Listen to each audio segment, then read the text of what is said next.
Welcome in the year 2026 and welcome in today's Awaken the Spirit.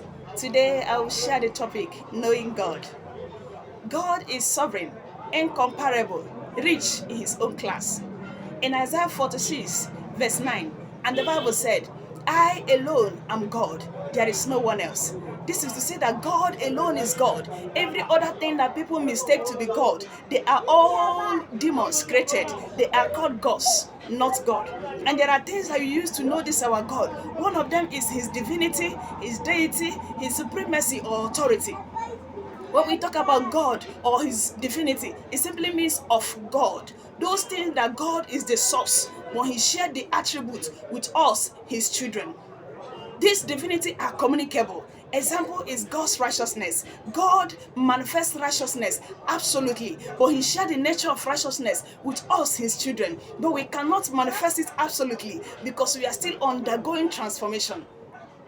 God is absolute righteousness. The Bible said in Psalm 145, verse 17, it said, God is righteous in all his ways and holy in all his work. Another thing is that God is love. God is a perfect love. His love for us is internal. He does not love like human. Human love for posture, for stature, the way you talk or the way you act. But God's love for us is internal, is unconditional. Even when man fell, it was impossible for God to change his mind over his love for man. And the Bible said in John 3:16, for God so loved the world that he gave his only begotten son for our sake, for the sake of his love for us. Another one is that God is truth. In Deuteronomy 32, verse 4, the Bible said he is faithful and he's truth. This is to say that even though you are short and God said to you, you are tall, you don't need to doubt it. He can never lie. There is no error about our God. He is truth. In John 14, verse 6, he said, I am the way, the truth, and the life. That is our God. There is nothing about error about our God.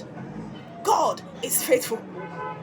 God is faithful. In 2 Timothy chapter 2, verse 13, the Bible said, even while we are still unfaithful, God remaineth faithful.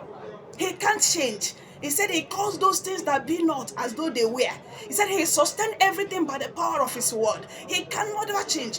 God's faithfulness is bigger than our challenges. All you need is to believe. God is holy. When we say that God is holy, it means that God is pure and above pure. In Revelation chapter 15, verse 4 calls him holy.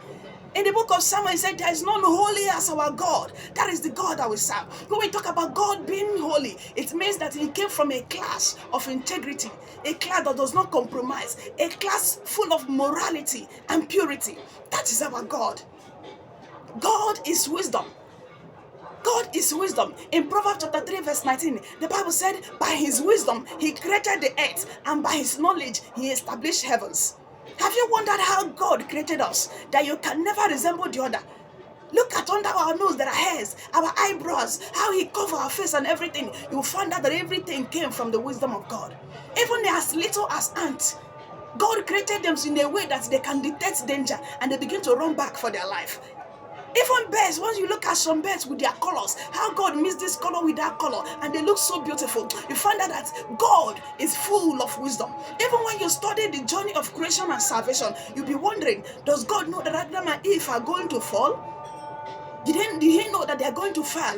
And he created a woman with a womb that once upon a time he's going to pull out the garment of glory, wear the garment of flesh, and enter into a womb of a woman and be born like a man. Even when they want to kill him, he did not run away. He did not struggle. He allowed himself. And these people, they did not think that once upon a time that this man said that I alone has the power to lay down my life and take it up.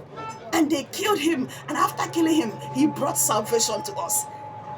No wonder they regretted, and the Bible said that if only the prince of this world has known, they wouldn't have crucified the Lord of glory, because his death brought salvation. Everything just aligned by the wisdom of God. Our God is full of wisdom. And these are the attributes of God's divinity. And this divinity are communicable. God shared it with us. In us there is love, there is truth, there is faithfulness, there is holiness, there is righteousness. God shared them to us. But when it comes to divinity, when it comes to deity, it is only God that is omnipotent, omniscience, omnipresent, and unchangeable. When it comes to God's supremacy and authority, it is only God that brings nothing out of something. This is to say that it is only God that is the creator. Know your God this year so that you know how to serve him better. You know how to please him and how to worship him and how to serve him. And this is my way of awakening your spirit. And I remain your sister, Sister Elijah Helen. God bless you.